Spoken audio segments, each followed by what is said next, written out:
आज हम बात कर रहे हैं एक बहुत ही दुखद हादसे की जो यमुना एक्सप्रेसवे पर हुआ। ये एक ऐसी घटना है जो हमें सड़क सुरक्षा के बारे में बहुत कुछ सोचने पर मजबूर करती है।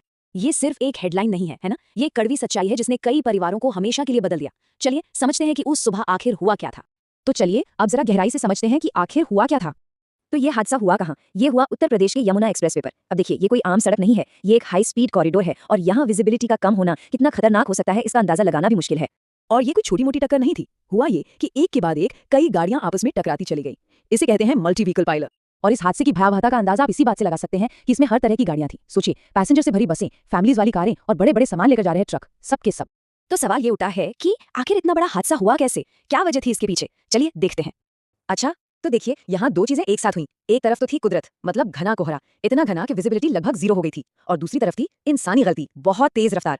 अब सर्दियों में एक्सप्रेसवे पर ये दोनों ही चीजें, कोहरा और स्पीड, एक बहुत ही डेडली कॉम्बिनेशन बनाती हैं। और जब ये दोनों मिल जाएं तो नतीजा ऐसा ही भयानक होता है। देखिए, कोई भी हादसा हो, उसका सबसे दुखद पहलू होता है इंसानी जान का नुकसान। अब जरा देखते हैं कि इस घटना का लोगों पर क्या असर हुआ। और यही इस पूरे हादसे का सबसे दर्दनाक सच है।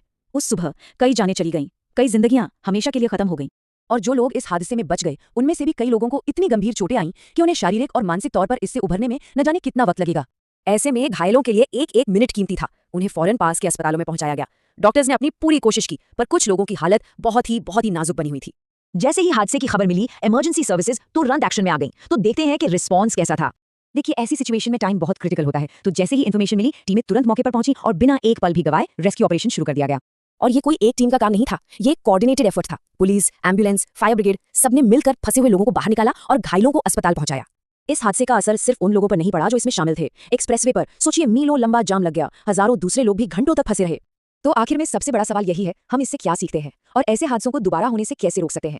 देखिए, नियम तो है कि कोहरे में स्पीड कम रखी जाए, पर क्या हम उन्हें फॉलो करते हैं? क्या हमें फॉग लाइट्स और वार्निंग सिस्टम जैसी बेहतर टेक्नोलॉजी की जरूरत है, या फिर असली जिम्मेदारी हम ड्राइवर्स की है कि ऐसे हालातों में ज्यादा सावधानी बरतें? यह हादसा हमें एक बहुत जरूरी बात याद दिलाता है कि सड़क सुरक्षा सिर्फ नियमों की बात नहीं है, ये हम सबकी एक साझी जिम्मेदारी है।